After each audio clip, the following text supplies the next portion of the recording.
एक बात समझो कि गुह्य ज्ञान को सीधे से मतलब ये है कि जा वक्त अपन बीज देखे हैं वह वक्त वृक्ष या फल अपने को दिखलाई नहीं दे है, वो गुह्य है। जा वक्त वृक्ष का फल देखे हैं वह वक्त बीज दिखलाई नहीं दे, वो गुह्य है। तो यदि आपके सामने तत्व प्रकट है तो लीला गुह्य है, लीला प्रकट है तो तत्व गुह्य है। अपने सामने लीला प्रकट है, ये सब प्रकट लीला है, तो हमें तत्व कोई में दिखलाई दे रहे हो? इतने मौजूद हैं सब, इनमें कहीं कृष्ण दिखलाई दे रहे हो अपने को? गुह्य तत्व ये लीला प्रकट है। जब अपन कह रहे हैं कि सारो नाम रूप कर्म भगवान की लीला है, तो ये जितने भी शक्ल यहां बैठी हुई हैं ये सब भगवान लीला है, लीला प्रकट है, तत्व गुह्य। भगवान अवतार रूप से जब प्रकट हो जाए हैं, ख्याल में आया ना, तो अपन उनकी कुछ बात समझे क्या मिरेकलस बातें कर रहे हैं, पर अब क्या पता चले अपने को कि ये तत्व क्या है। तो जो वाकु भगवान तरीके पहचान पाते हुए तो वाकु गुह्य ज्ञान है ना।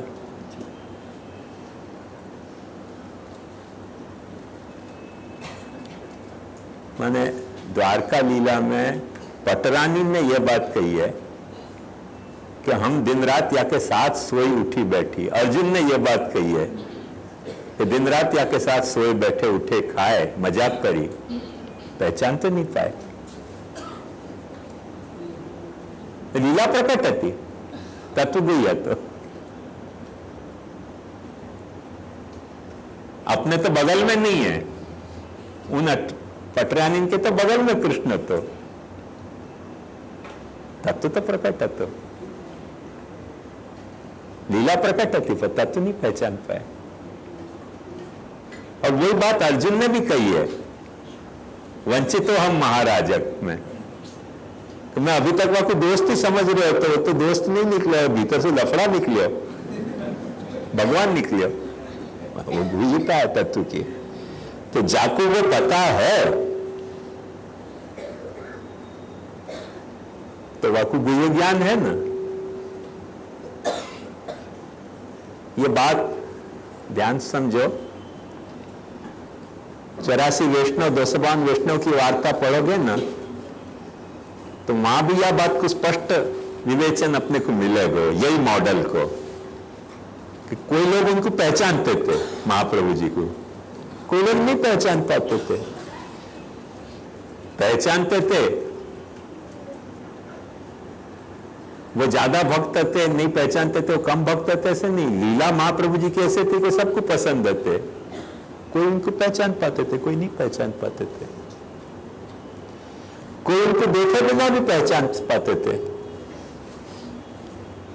उनको महाप्रभु जी ने पहचाने, वार्ता में पढ़ो, ऐसे भी आएगो, वो पहले से ही बात देख रहे थे।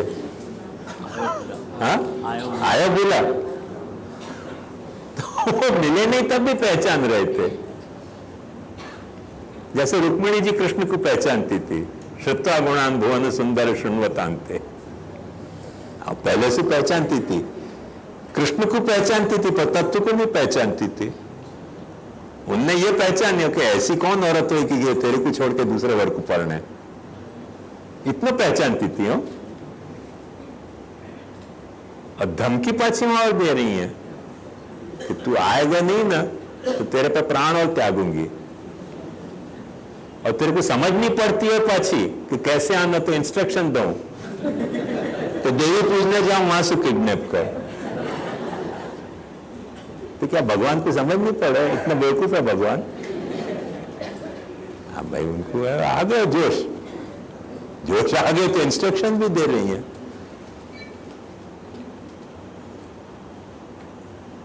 तो लीला पहचानना एक पहचान है, वो हमें तत्व गुह्य हो सके।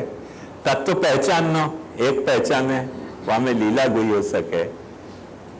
वो बिल्कुल ऐसी बात है कि कभी नाव गाड़ी पे और कभी गाड़ी नाव पे। ऐसे जाके हाथ में लीला आ गई, वाकई लीला जो है वो बाजोट बन जाएगी, और तत्व जो है वहां बिराजेगो। जाके आप में तत्व आ गया ज्ञान, और कुछ तत्व ज्ञान बाजोठ बन जाएगो, और लीला ज्ञान भागवत बन जाएगी। सीधा सवा को रहस्य या तरीके को तो गुह्य ज्ञान वह अर्थ में गुह्य कि अपन ने जितना पहचाने हो उतना तो अपना है ही, पर जो नहीं पहचान पाए वहां में वो गुह्य है। तो जाने अवतार तरीका को पहचान लियो, एक सीधी सी बात है ना, कैसे पहचान पाए अपन? दिन रात साथ उठते बैठते सोते हुए तब नहीं पहचान पाए जो लोग, एक थर्ड पर्सन कैसे पहचान सकेगा? पर यदि कोई ने पहचान लियो तो आपको गुह्य ज्ञान है, सीधी सी बात ये। हाँ हाँ, मास्टर वही तो चातुर्य के संबंध में जो प्रश्न है वह संबंध में मैं आपको। हेलो, हाँ, एक तो बात मुझे ये समझ में आई कि मास्टर जो है वो और शौनकादि जो ऋषि है वह सूत भी शुद्ध है और शौनकादि जो ब्राह्मण है। शौनकादि नहीं आ रहे वर्ण के अधिकार उत्पन्न होते थे, सूत जी जो अनर्थ है वर्ण की दृष्टि से, उनको चासन पे बैठा के और उनको दक्षिण कर रहे हैं। बराबर समझ नहीं आ रही है बात क्या? अच्छा, हाँ है,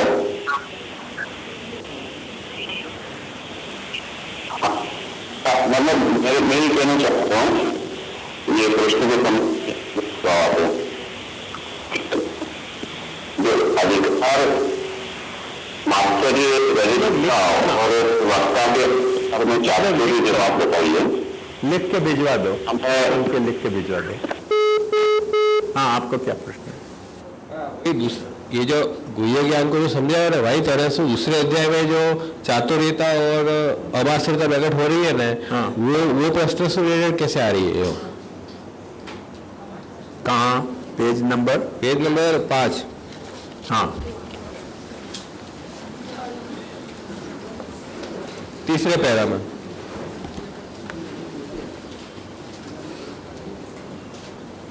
હિનાદિકા પ્રકરણના બીજા અધ્યાયમાં કર્મ અને જ્ઞાનની બાબતમાં તેમજ ભગવદ અવતારના પ્રયોજન અને ઇલ્યાની બાબતમાં પ્રશ્ન કરવામાં આવ્યા હોવાથી શ્રોતાની ભીતર માસ્તરી નથી તે સૂચિત થયો। તે કેવી રીતે? वही तो मैंने बताया था ना कि शेखी बघाड़ने वाले व्यक्ति को नहीं, वो अमाश्चर्यता समझ आई, लेकिन ये प्रश्न के साथ में यार क्या संबंध है? काय के प्रश्न के अमाश्चर्यता को कर्म ज्ञान भगवत अवतार के प्रयोजन और लीला या के साथ है, वो क्या रिलेशन है? ये कुंती ने खुलासा किया है या को कि कोई लोग कहें कि अज पैदा भयो, कोई कहें कि उद्धार के लिए पैदा भयो, कोई कहें या लिए पैदा भयो, कोई कहें धर्म के लिए पैदा भयो, कोई कहें कि यदुकुल के लिए पैदा भयो। पता कैसे चले कि क्यों पैदा भयो? अब कोई को अवतार का प्रयोजन पता चल रहा है, कुंती जैसी को कि भक्ति योग विधानार्थ तेरा प्राकट्य भयो, तो अवतार प्रयोजनों को पता चल रहा है ना। तो अवतार प्रयोजन पता चल रहे हैं तो क्यों पता चल रहे हैं? कि एक बात ध्यान समझो कि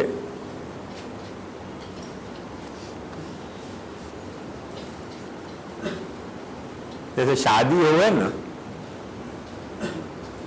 गेस्ट जो है वो जमणवार के लिए आ रहे हैं, लड़की वाले लड़की परणाने के लिए आ रहे हैं, लड़का वाले लड़का परणाने के लिए जा रहे हैं, महाराज जो हैं वो आशीर्वाद देने के लिए कर्म कराने के लिए आ रहे हैं। शादी तो एक ही है ना, तो वो शादी को प्रयोजन हर आने वालों अपने ढंग से ले रहे हैं ना। हर आने वालों अपने ढंग से प्रयोजन ले रहे हैं। वर वधु के कुछ जो प्रयोजन है वो प्रयोजन वर वधु के माता पिता के नहीं है। महाराज के जो प्रवचन है गौर महाराज के, वो वर वधु के माता पिता के प्रयोजन नहीं है। जो सगे संबंधी के प्रयोजन है वो कुछ दूसरे प्रयोजन है। कोई के नाचने के ही प्रयोजन है, बस नाचना मिलेगा, दिन भर नाचना मिले नहीं, शादी में कम से कम छूट तो मिल जाए ना कि नाचो, शर्म छोड़ के नाचो। तो कोई के नाचने के प्रयोजन हो, वो क्यों प्रयोजन? शादी तो फिनोमिना है कि प्रयोजन सबके अलग अलग है ना। अब वहां में सच्चो प्रयोजन जो जान ले वो जानकार है, तो एक सच्चो प्रयोजन ये सके कि सभी प्रयोजन वाके सच्चे हैं, तो पूर्ण पुरुषोत्तम हो गया। बाकी जाकू अंश कला विभूति को ज्ञान हो रहे है, वाकू अंशात्मक प्रयोजन ही लगेगा। कोई कह रहे हो असुर मारने के लिए भगवान पधारे, कोई कह रहे हो धर्म स्थापन के लिए पधारे, कोई कह रहे हो मोक्ष देने के लिए पधारे, कोई कह रहे हो भक्ति देने के लिए पधारे। अपन यदि करें कि लीला करने के लिए पधारे तो हमें सब प्रयोजन समाहित हो गए, वो सर्वात्म भावात्मक प्रयोजन हो गया ना। और जब अपन एक एक प्रयोजन ले रहे हैं तब अपने हाथ में पुरुषोत्तम नहीं आके या तो अंश आ रहे हो या कला आ रहे हो, कोई विभूति आ रही है।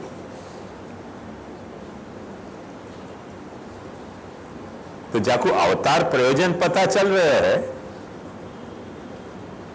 वही वाको मुख्यता है। हाँ?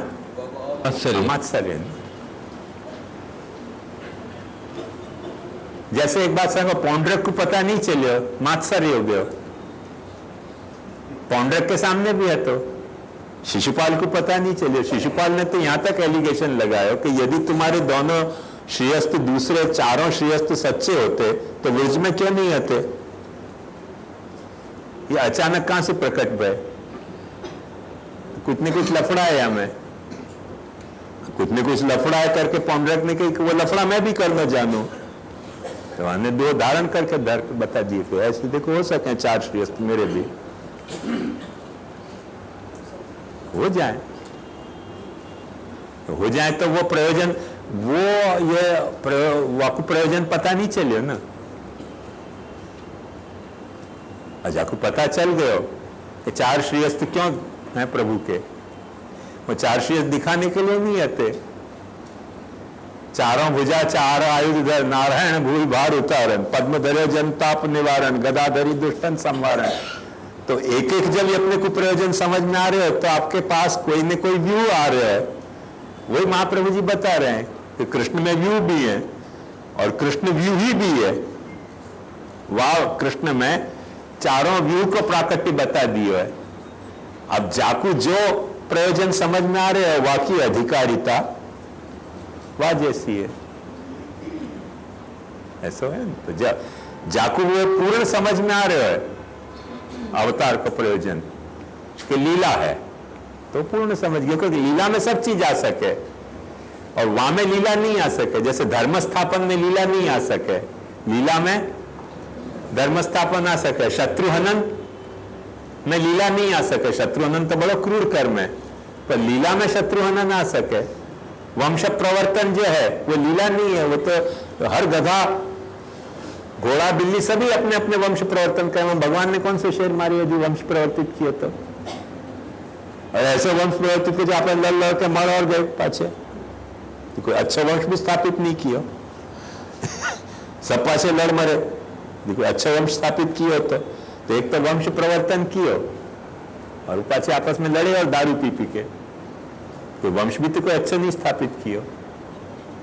तो वंश प्रवर्तन यदि आपको समझ में आता है तो ठीक है, वो आपने व्यू समझो कृष्ण को, पुरुषोत्तम नहीं समझो। तो जब आप आपको ये समझ रहे हो कि ऐसे लीलार्थ प्राकट्य है, तो लीला में तो सभी चीज आ जाएंगी ना, जो आई और जो नहीं आई वो भी लीला में आ जाएंगी। तो जो प्रयोजन समझ रहे हो लीला को, कुंती जैसे रेयर फिनोमिना, वो उनको मात्सर्य नहीं है प्रभु में, बाकी तो मात्सर्य तो स्वाभाविक है ना। हाँ हाँ, हम आश्चर्य हमारे इतना भगवत लीला को समझ रहे हैं। हाँ, मात्सर्य तो बहुत जल्दी आ जाए ना, गुरुमार विद्या है ना ये सब गोकुलोत्सव जी खोटी बात नहीं कही है, गुरुमार विद्या सब। और महाप्रभु जी ने भी ये गुरुमार विद्या कबूल करी है कि ज्ञानी चेत भजते कृष्णम तस्मान नास्ते दिक्कत, क्योंकि ज्ञान जो है गुरुमार विद्या है। नहीं जाने तभी तक चेला रहोगे। दरद शरीर में बैठ गई, ये सब गुरुमार विद्या है। नहीं जानी तो बड़ी दीनता हो, जैसे ही जान लेना अपने अपन दूसरे को क्या कहते हैं, अपनी बात करें, अपने को भी ऐसे ही है कि नहीं जाने तो बड़ी दीनता रहे, थोड़ा जाने और मुझ पे ताव आ जाए। खबर છે આનો રહસ્ય પ્રથમ સ્કંદનો આ છે, પતી ગઈ ને વાત, ગુરુમાર વિદ્યા પ્રકટ हो गई।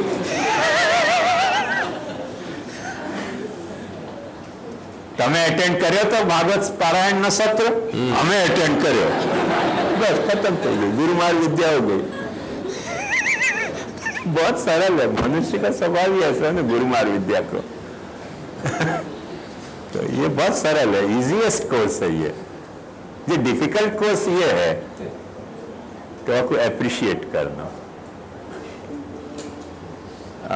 कोई चीज को भी मैंने एक्सप्लॉइट करना बहुत इजीएस्ट कोर्स है, कोई को एप्रिशिएट करना बहुत डिफिकल्ट है। तो भगवान की भगवत्ता को एक्सप्लॉइट करना, या अभी सोचो अभी एक्सप्लॉइट करने की इच्छा हो जाएगी, तो भगवान की भगवत्ता को एप्रिशिएट करना, भगवत लीला को एक्सप्लॉइट करना इजीएस्ट कोर्स है। और भगवत लीला को एप्रिशिएट करना आकाश पाताल एक हो जाए ना, हमें कई कई तत्व है ना, कभी नरसिंह बन के आ जाए, कभी परशुराम बन के आ जाए, कैसे एप्रिशिएट करे आदमी।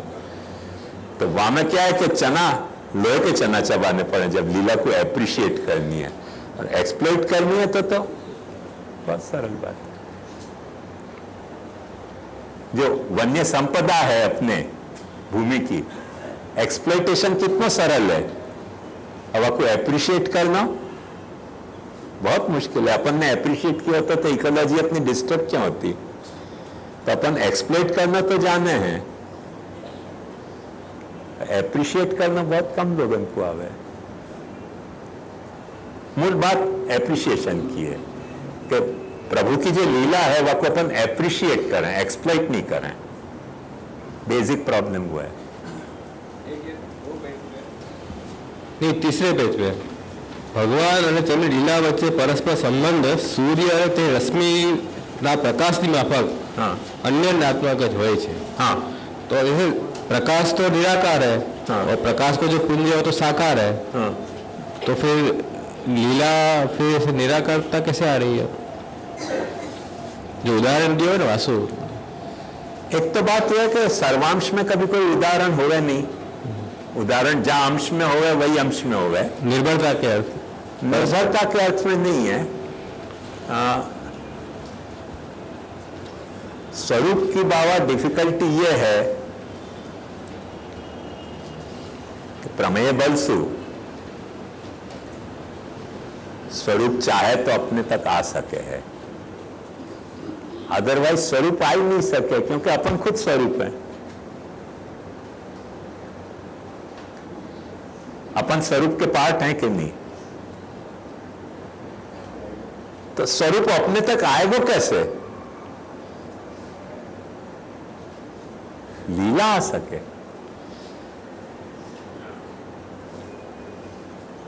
आया ख्याल? समुद्र को समुद्र मिल नहीं सके, पर समुद्र में लहर पैदा हो सके, वो लहर किनारा की तरफ भी दौड़ सके है, भरती में ओट के तरफ पाछी समुद्र के तरफ भी दौड़ सके। ब्यूटी देखा हुआ की भरती होते ही समुद्र की लहर किनारा की तरफ दौड़े, ओट होते ही समुद्र की लहर समुद्र की तरफ दौड़े, तो समुद्र की लहर भी पाछी समुद्र की तरफ दौड़ सके है, पर समुद्र समुद्र को नहीं मिल सके यदि लहर नहीं हो। तो जब वक्त लहर भरती में पाछी समुद्र को मिलने जाए, आपको फोर्स आप सोचो, कभी आप समुद्र में नाव तो ये रहस्य पता चले कि ओट में अपन ने नहाया ना तो खींच जाए, अपन खींची जाए। जैसे भरती में नाव है ना तो किनारे पे फेंक दे, भूले चुके ओट में अपन समुद्र में नहाए ना, इतने फोर्स से वो समुद्र से मिलने जावे लहर। कौन जा रही है समुद्र से मिलने? लहर जा रही है, क्योंकि लहर जो है वो समुद्र की लीला है। समुद्र समुद्र से नहीं मिल सका, ये समुद्र की लाचारी है। तो समुद्र की जो लीला है लहर, अपनी लीला लहर समझ लो। तो लीला लहर जो है वो समुद्र को मिल सके है, ये वाकई खूबसूरती है ना। स्वरूप से मिल नहीं सके तो लीला रश्मि की तरह है जो अपने तरफ आ सके है, और स्वरूप जो है वो सूर्य की तरह है जो अपने तरफ आयो ना तो सत्यानाश हो जाएगा। धूप अपने तरफ आ रही है करके अपना सारो अनाज पक रहे हैं, सारे अपने वनस्पति पक रही हैं, सारे जो ऋतु के चक्र जो हैं वो चल रहे हैं, गर्मी ठंडी के बरसात के, क्योंकि रश्मियां अपने तरफ आ रही हैं। ये सूर्य यदि आ गया ना तो ये सारे जो चक्र हैं, ऋतु चक्र और ये जीवन के चक्र सब स्टैंड स्टिल हो जाएंगे, जल के सब खत्म हो जाएगा, कुछ भी नहीं बचेगा। स्वरूप में तो वह तरीके को अद्वैत है ना कि सूर्य यदि अपने पास आए तो अपन सूरज हो जाएंगे, पर सूर्य की किरण अपने पास आई तो अपन जी जाएंगे। भर्गो देवस्य धीमहि धियो यो न प्रचोदयात् हो जाएंगे। देव को भर्ग अपने तक आयो ना, भर्ग यानी रश्मि, तो वो अपनी बुद्धि को प्रेरणा करे, और देव खुद ही आ गए ना कहीं तो अपने देव उठ जाए फिर अपने ही देव उठ जाएंगे, और कहीं सार रहे नहीं तो पधारा देव, क्योंकि वो अपन ही खुद जल जाएंगे। तो सूर्य नहीं आवे है और सूर्य रश्मि भेजे है, ऐसे स्वरूप प्रकट नहीं हुए है। यही लिए दशमस्य विशुद्ध्यर्थम नवानाम यह लक्षणम। तो आश्रय भावापत्ति क्या है? सूर्य को अपने बीच में प्रकट हो जानो, लीला प्रकट करने के बजाय। और निरोध क्यों? निरोध लीला है कि सूर्य प्रकट नहीं हुआ, भगवान ने पितरो संपश्यत सद्य बभूव प्राकृत शिशु, प्रकृति के भीतर प्रकृति को जैसा बालक हुए वह तरीके के बालक के वह तरीके की कृत्य की लीला उनके बीच में करके दिखाई। वो लीला की एक लहर है, वही सूर्य की। थोड़ा सा यशोदा जी को मुंह खोल के दिखाया ब्रह्मांड तो स्वरूप प्रकट हो गया। थोड़ा सा विराट का दर्शन अर्जुन को करायो तो स्वरूप का दर्शन हो गया। वो तो असह्य हो जाए ना। दिशो न जाने न लभे च शर्मा प्रसिद्ध देवेश जगन निवास है। स्वरूप नहीं प्रकट भय है उतने ही अपनी खैर है, प्रकट हो गया तो सत्यानाश। लीला प्रकट है वो अपन एप्रिशिएट कर सकें। स्वरूप तो अपन एप्रिशिएट करने लायक भी नहीं रहेंगे। स्वरूप तो पोटेशियम साइनाइड के जैसा है कि चाखे वाने स्वाद नहीं कह सकेगा, और जो स्वाद कह सके वाने चाखे ही नहीं है। ऐसे स्वरूप प्रकट नहीं भयो है तब तक अपन लीला की बात कर रहे हैं, चाहे तो वाकई, चाहे भौतिक, चाहे आध्यात्मिक, चाहे आधिदैविक। स्वरूप प्रकट हो गया मन तो चपट सब। भक्ति के साथ लीला को करस्पंड हो है, तो ज्ञान के साथ तो स्वरूप आएगा, लीला आएगी, ज्ञान के साथ स्वरूप ही आएगा। यही तो एक ही भाव बता दिया ना मुक्ति प्रकरण में। एक ही भाव बताया ना, तो वो तो आ गया ना स्वरूप। ये बाबा सिर्फ भगवान के और सूर्य की बात की नहीं है। एक बात ध्यान समझो, मेडिकल साइंस के हिसाब से अपने बॉडी में कितने % पानी है? बहुत ज्यादा पानी का कंटेंट है। 2/3 है, 2/3 है। जितना भी होगा पृथ्वी पे, जितना समुद्र होगा उतना अपने बॉडी में वाटर कंटेंट है। वो लीला के तरह मौजूद है तो अच्छा है, पर कोई समुद्री आंखों उछल के अपने तरफ आ जाए कि ले पानी पानी है तू तो ले पानी, और जैसे ग्लोबल वार्मिंग में कह रहे हैं कि समुद्र आ जाएगा अंदर, बस आनंद ही आनंद है ना, फिर तो पानी की भी जरूरत नहीं रह जाएगी। तो पानी की लीला जब तक अपने शरीर में चल रही है ना, तो प्यास भी लग रही है, पेशाब भी कर रहे हैं, ब्लड में भी पानी है, तो चमड़ी में भी पानी है, आंख में भी पानी है, थूक में भी पानी है, सब जगह पानी पानी है। कितनी लीला है, कितनी पानी की लीला है अपने शरीर में। ड्राई स्किन हो जाए तो कितनी तकलीफ हो जाए। तब अपन इतने पानी की भक्ति कर रहे हैं और कोई वक्त आपको प्यार आ जाए पानी को और जूह की दरिया सीधो अपने तरफ आवे दौड़ के ले बहुत पानी पानी कर रहे तो ले पानी, धन तारी वाणी ले पानी, वो सत्यानाश, फिर बचे क्या? तो बचे हैं अपन इतनी देर कि जितनी देर पानी आ नहीं रहे, पानी अपनी लीला प्रकट कर रहे हो, स्वरूप नहीं प्रकट कर रहे हो। यही लिए बाबा मर जाए ना डेड बॉडी तो पानी छोड़ दे, हो ये पानी की धार बहे बॉडी में से, डेड बॉडी फिर पानी छोड़ दे, क्योंकि वो तो पानी लीला कर रहे हो तब तक लाइफ है, बाकी तो बहुत खतरनाक है पानी। तो ये हर जगह यही तत्व है, ये सिर्फ सूर्य की बात नहीं है, रश्मि की बात नहीं है, स्वरूप और लीला में यही डिफरेंस है। हाँ, प्रश्न ये मध्यमाधिकार में वो भगवत कृपा, भगवदीयता और भगवद एकाग्रता, इन 3 गुणों का वर्णन है। तो भगवत कृपा और भगवदीयता को मैंने कौन से अर्थ में डिफ्रेंशिएट किया गया और अधिक मैंने अध्याय के हिसाब से मैंने क्यों यहाँ भगवत कृपा ली और इनके मैंने भगवदीयता या अर्थ में है, या में एक बात ध्यान से समझिए कि अपने वार्ता साहित्य में जो भगवदीयता है ना, वो दूसरी भगवदीयता है, वो भक्ति मार्गी भगवदीयता है। और यहां जहां भगवदीयता की चर्चा है वो भक्ति मार्गी भगवदीयता की चर्चा नहीं है, भगवान से रिलेटेड होने के अर्थ में। एक बात ध्यान से समझो, चाहे तो भागवत को चाहे भगवदीय को, दोनों को अर्थ एक है। और प्राचीन तंत्र शास्त्र में भगवदीय को भागवत कहा जाए, भागवत को भगवदीय कहा जाए। भगवतः इदम भागवतम, भगवतः इदम ही भगवदीय भी है। तो जो भगवान को है सो भगवदीय,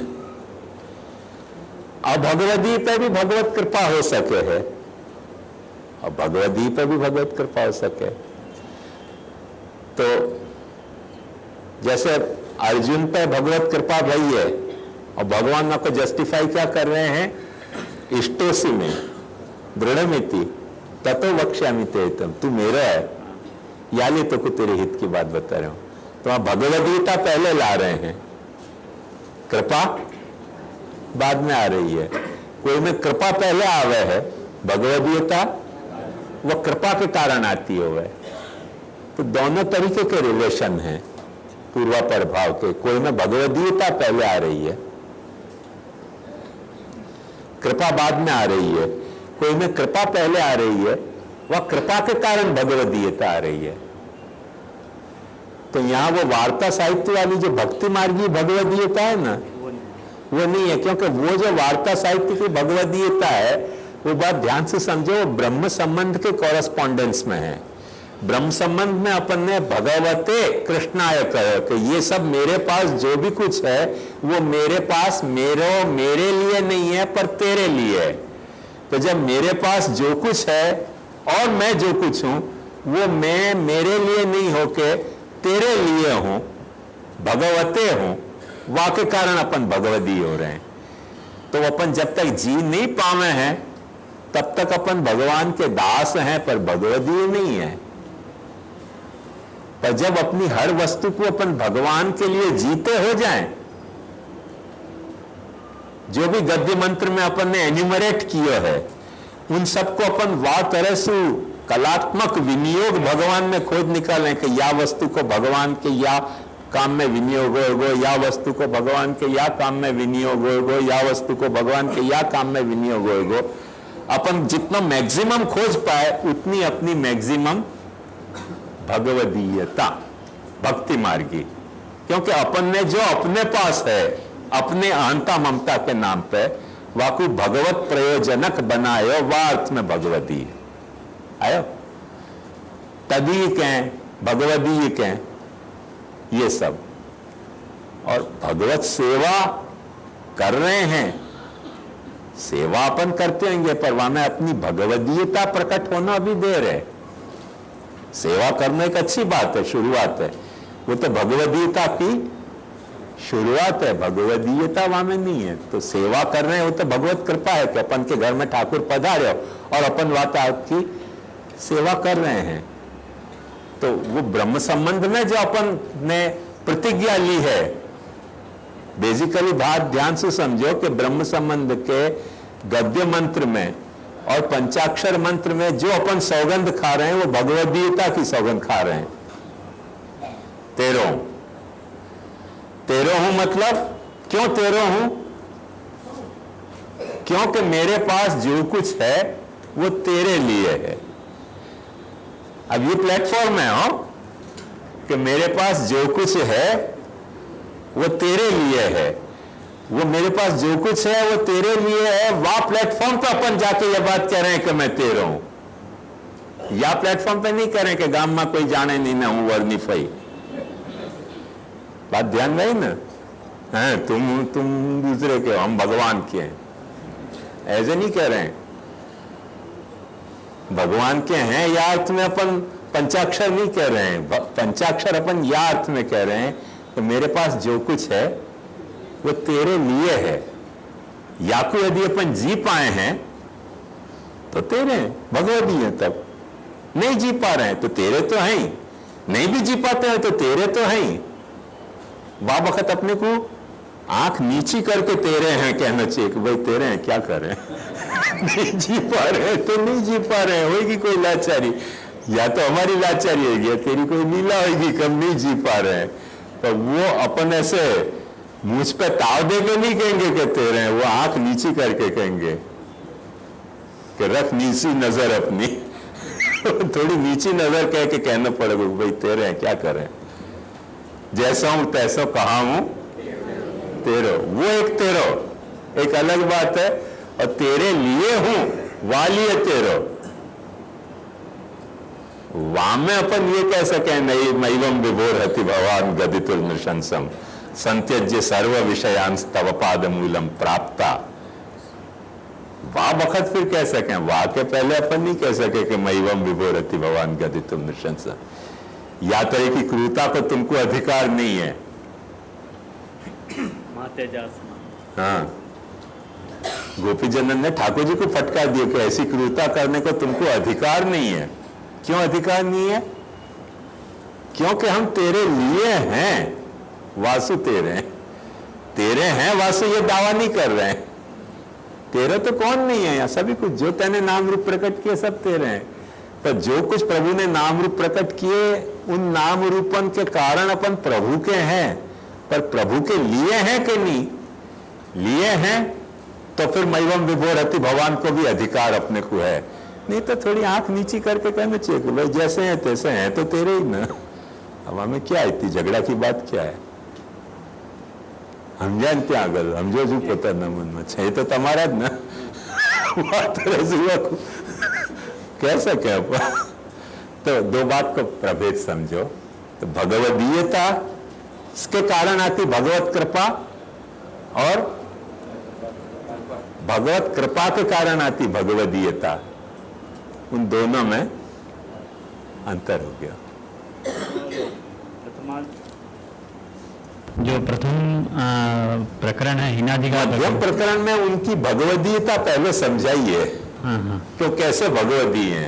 उनमें वो तो इनकॉर्पोरेट करके चलना पड़ेगा ना, जिज्ञासुता श्रवणादर, ये एक्स्ट्रा को पीछे भगवदीयता हाँ, पीछे वो वहां पहले पीछे का मतलब नहीं है। मतलब वहां को यह है कि वहां भगवदीयता है सो भगवत कृपा है। शब्द के ऑर्डर की बात नहीं कर रहे हो, तत्व के ऑर्डर की बात कर रहे हो। और कहीं भगवत कृपावश भगवदीयता है। जैसे आज की तारीख में अपन यदि ब्रह्म समन ले रहे हैं तो अपन ब्रह्म समन लेकर घर में ठाकुर जी को सेवा पधरा रहे हैं तो ये भगवत कृपा है। अब यामे से भगवदीयता अपनी खिलेगी, आज नहीं तो कल खिलेगी, कल नहीं तो परसों खिलेगी, परसों नहीं तो आवते जन्म में कभी तो खिलेगी ना। तो भगवत कृपा पहले भैया, भगवदीयता बाद में आएगी। कोई को भगवदगीता पहले, कैसे भगवदगीता पहले? जैसे श्री हरिराय जी दान में कह रहे हैं कि यही हमारा राज्य, ब्रजमंडल सब ठौर, यहां भगवदगीता पहले। ख्याल में आया ना? अब जब भगवदगीता पहले है तो थोड़ा बहुत डांट डपट भी लगाओ तो तुम आई थे सांवरे जी ने ऐसे लक्षण पाए भी कह सके ना। भगवदगीता पहले है, कृपा तो बाद में उनको इतनी गरज ही नहीं है कृपा की। भगवदगीता पहले होने के कारण गोरे नंद यशोमती गोरी तुम कित सामल गात, ऐसे उल्टे उल्टे काम करो करके काले पड़ गए हो। ये कौन कह सके? कृपा पात्र नहीं कह सके, भगवदी कह सके। तो वहां भगवदगीता पहले है और भगवत कृपा बाद में। उनकी या तरह से गाली सुनने में भगवान भी कहेंगे कि अच्छा मेरी कृपा है नहीं, या ले दे गाली चल। तो वो एक अलग आंखों फैसेट हो गया। यहां रखें। हाँ,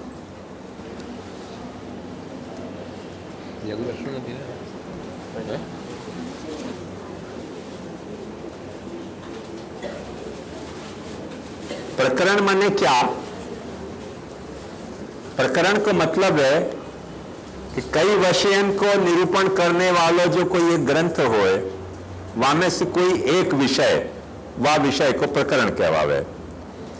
प्रत्येक स्कंद भिन्न भिन्न प्रकरण में को भिन्न भिन्न प्रकरण में योजित करे को श्रीमदाचार्य चरण को प्रयोजन क्या? एक बात ध्यान से समझो कि प्रकरण महाप्रभु जी यानी बड़ी सुंदर एक बात क्या है कि भगवान जो है वो ऐश्वर्य वीर यश श्री ज्ञान वैराग्य 6 गुण वाला है। तो भगवान के 6 गुण हैं, उन 6 गुण के बाद एक 7वां खुद भगवान गुणी। तो वो को रिस्पॉन्स देने के लिए भागवत भी इतने तरह से प्रकट हुई है, 7 तरह से, ऐश्वर्य वीर यश श्री ज्ञान वैराग्य और खुद भागवत शास्त्र। तो खुद भागवत आखो शास्त्र, फिर वह को ऐश्वर्य जो वह के स्कंद है, फिर वह को ऐश्वर्य, फिर वीर्य है, फिर वह को यश है, फिर वह की श्री है, फिर वह को ज्ञान है। तो एक एक जो वह के फैसेट हैं, ये जो शास्त्रे स्कंधे प्रकरणे, तो स्कंधे प्रकरणे अध्याय वाक्य पदे और अक्षरे, ये ऐश्वर्य वीर यश श्री ज्ञान वैराग्य नामात्मक भगवान के। वहां कुछ दूसरा रोल है ऐश्वर्य वीर यश श्री ज्ञान वैराग्य को स्वरूप में, और यहां कुछ दूसरा रोल है। ऐसे महाप्रभु जी को इक्वेट करना चाहें। ये गुह्य रहस्य हो जो अपने कल्पना में नहीं आ सके, बाबा कल्पना में नहीं आ सके कि ये लफड़ा यहां भी निकलेगा। ये महाप्रभु जी हैं जो सोच पावे हैं और कह पावे हैं।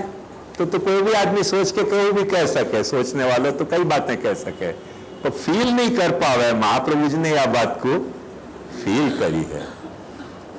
तो फील करी है वो महाप्रभु जी ने लिखी है ना, निगाहों ने देखी मोहब्बत ने मानी तेरी बेमिसाली तेरी लाजवाबी, उन आंखों का आलम गुलाबी गुलाबी।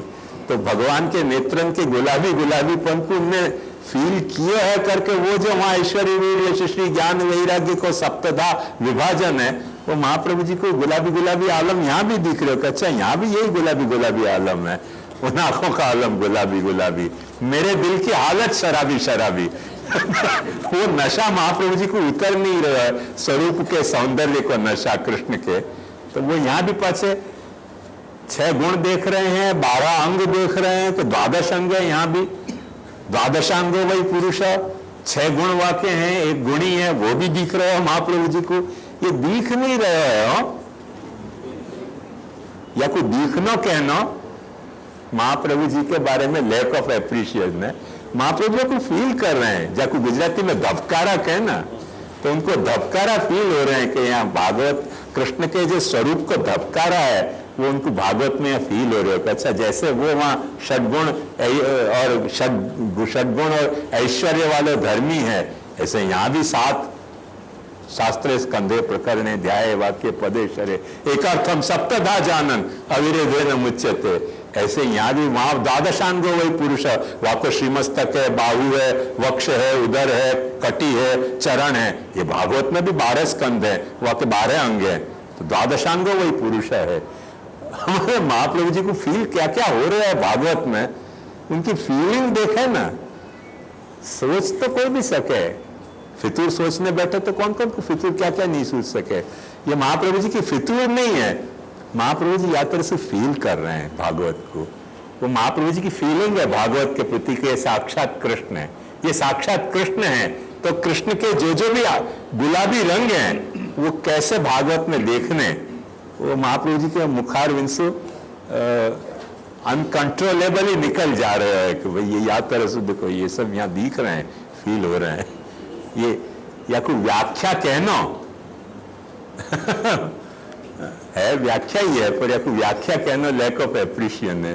ये तो महाप्रभु जी का उद्गार है, एक महाप्रभु जी के कंठ में से निकले हुए एक काव्य है, ये व्याख्या नहीं है सुबोधनी। ये अमिताभ के बाप ने बहुत एक अच्छी कविता लिखी, हरिवंश राय बच्चन ने। हमें वो क्या है कि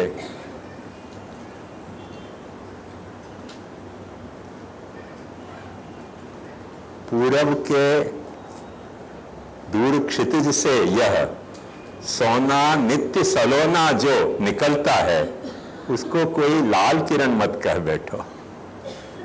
ये तो सोना निकल रहा है रोज एक सुबह उसको कोई लाल किरण मत कह बैठो। वो सिर्फ लाल किरण में वाको ऐसा मिनिमाइज इंटरप्रिटेशन मत करो, ये तो एक आखो सोना अपने लिए उग रहा है। तो ऐसे फीलिंग है वाकई, अपने को लाल किरण दिख रहे तो भाई लाल रंग को सूरज उदय सविता रक्त रक्तश्चास्तमय था, सुबह भी लाल हो रहा है, शाम को भी लाल हो रहा है। वो एक फीलिंग वो एक अलग इंटरप्रिटेशन है। वो हरिवंश राय कहे कि नहीं ये सिर्फ लाल किरण नहीं है, ये तो पृथ्वी के लिए सोना नित्य सलोना जो उगता है, उसको कोई लाल किरण मत कह बैठो। तो ये वाकई सिर्फ लाल किरण मत कहे तो सोना है। तो ऐसे महाप्रभु जी को भागवत को देख के ऐसे लगे कि ये तो खास वही सोना है, ये रूप को ये नाम सोना है जो या तरह से ढल के आ गया है। कोई शुकदेव की चोंच में ढल के या तरह से आया है, शुक मुखाद अमृत द्रव संयुक्त हो गया है। हाँ, सद्गुण तृतीय उत्तमाधिकार द्योतक प्रकरण में उत्तमाधिकारी के रूप में सारे अवतार कालिक भक्तों का वर्णन है। अतः अवतार काल को श्रीमद् भागवत के उत्तमाधिकारी हो सके या नहीं, अनवतार काल में श्री भागवत के उत्तम यदि हुए तो उनको या अवतार कालिक उत्तमाधिकारी को कंपेयर कैसे करने आ रहा है भाई? ऐसे ही कंपेयर करने जैसे अपन परीक्षित से अपन को कंपेयर कर रहे हैं कि नहीं, और यह भागवत की पुस्तक को अपन सुखदेव जी से कंपेयर कर रहे हैं कि नहीं, या जैसे अपने ठाकुर को अपन ब्रिज को ठाकुर मान रहे हैं कि नहीं। तो अपने ठाकुर ब्रिज को ठाकुर हो सके, मैं जो है वो यशोदा जी के भाव से ठाकुर जी को पलना झुला सकूं, तो कोई कितना बड़ा अधिकारी होगा तो भावना में क्यों नहीं कर सकूं? भवित्र भावना अनुकूल हो भाव कर व्यापार विशेष भावना। तू नक्की कर कि कौन से भाव की तो कोई भावना करनी है, उत्तम की मध्यम की। लफड़ा लगते हो उत्तम होने में तो मध्यम की भावना करनी, मध्यम में भी लफड़ा लगते हो तो जगन्य की भावना करनी।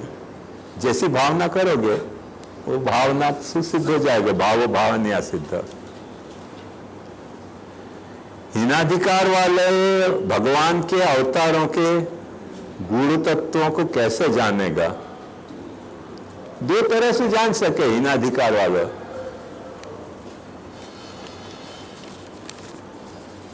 हर बच्चा जो है ना, माँ को तो ज्यादा दिन दूध पी रहा वही दिन जान जाए, तो बाप की तो लपड़ पड़े तभी ख्याल आवे ना कि बाप है।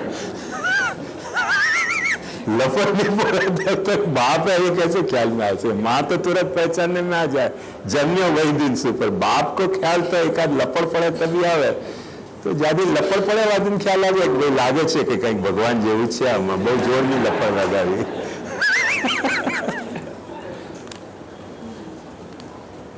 ભાગવત સ્કંદ પ્રકરણાધ્યાય વિભાગ બ્રહ્મના સ્વરૂપની બાબતમાં અજ્ઞાનને કારણે થતા દુઃખની ભગવાનની કૃપાને કારણે થતી નિવૃત્તિ તેમજ સ્ત્રી પરંપરાની દૃષ્ટિએ પણ મહારાજ પરીક્ષનું ઉત્તમ શ્રોતાઓની નિરૂપણ અભિપ્રેત માનવામાં આવ્યું છે. અહીંયા સ્ત્રી પરંપરાની દૃષ્ટિ એટલે શું સમજાવશો? स्त्री परंपरा की दृष्टि ये कि जिन जैसे वो मैट्रियार्कल और पैट्रियार्कल सोसाइटी हो है तो वहां में कोई में स्त्री प्रधान हो जाए, नंबूदरी ब्राह्मण में स्त्रियां प्रधान हो, पुरुष गौण हो जाए, अपने यहाँ पुरुष प्रधान हो है. पर जब शुद्धि की बात आवे है तो शास्त्र में आपको ऐसे बताया है कि मातृतः भी शुद्ध और पितृतः भी शुद्ध.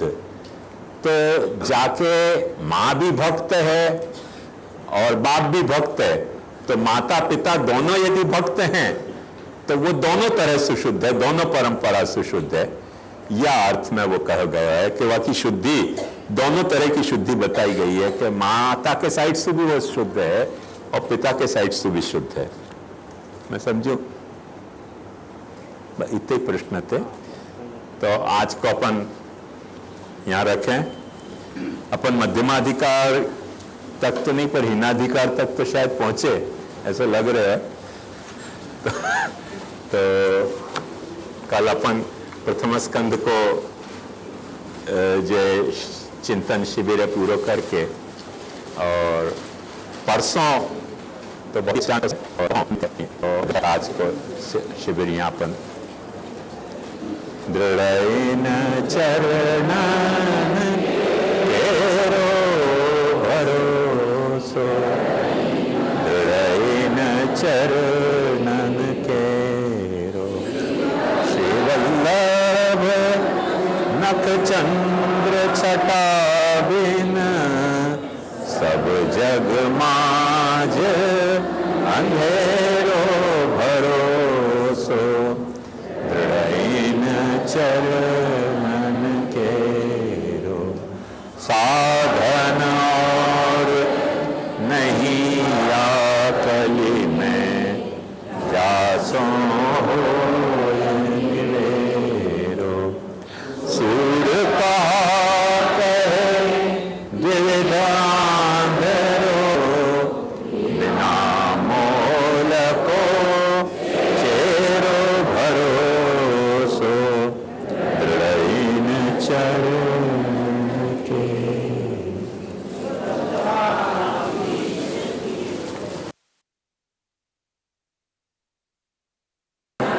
तारो यत्पादाम्बुजरेण वा श्रियाणां तान्निजाचार्यान्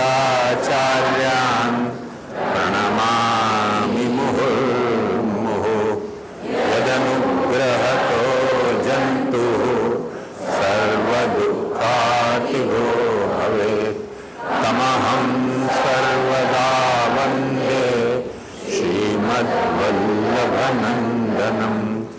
अज्ञानतिमिरान्धस्य ज्ञानाञ्जनशलाकया चक्षुरुन्मीलितं येन तस्मै श्रीगुरवे नमः. नमामि हृदये शेषे लीलाक्षीराब्धिशायिनं लक्ष्मीसहस्रलीलाभिः सेव्यमानं कलानिधिं. चतुर्भिश्च चतुर्भिश्च चतुर्भिश्च स्त्रिभिस्तथा षड्भिर्विराजते योऽसौ पंचधा हृदये नमः. एवारे अमे वारे वलित में जे काई कहो ते वारे. एवारे अमे एवारे वलित में जे काई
लक्ष्मी नाथ नामे भीख मागी, लक्ष्मी नाथ नामे भीख मागी, नथी करवा मनोरथ एवा रे अमने वारे वળી તમે જે કાંઈ કહો તે વારે।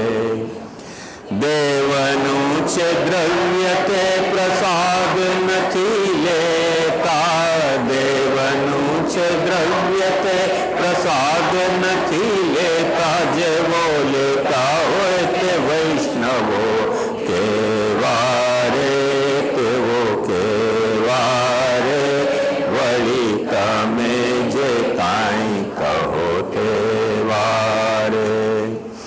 ભાગવતથી ભંડોળ ભેગું કરવા, ભાગવતથી ભંડોળ ભેગું કરવા, વળી લોટ નથી ધૂંધુકારી જેવા રે તેવો કેવા રે વળી તમે જે કાંઈ કહો તેવા રે। નાણાકીય ભાવો બાંધ્યા સેવા સામગ્રીના, નાણાકીય ભાવો બાંધ્યા સેવા સામગ્રીના, પ્રભુને નથી ત્યાં લેવા દેવા રે પુષ્ટિ, પ્રભુને નથી ત્યાં લેવા દેવા રે વળી તમે જે કાંઈ કહો તે વારે। ગુણ રસ ભાવ રૂપ ઘરમાં જ સેવ્ય પ્રભુ, ગુણ રસ ભાવ રૂપ ઘરમાં જ સેવ્ય, નથી જાહેર કરવા જેવા રે તે તો એવા રે વળી તમે જે કાંઈ કહો તે વારે।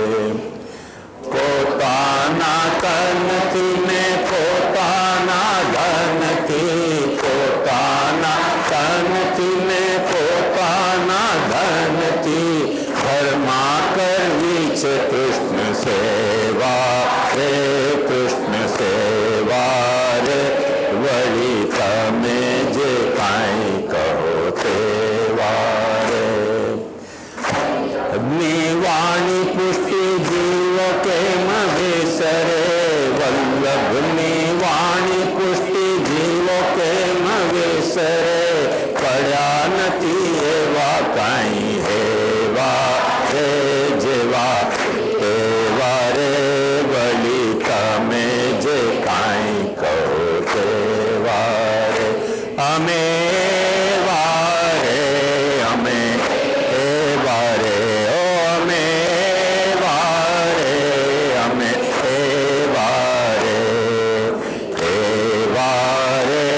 અમે વારે વળી તમે જે કાંઈ કહો તે વારે।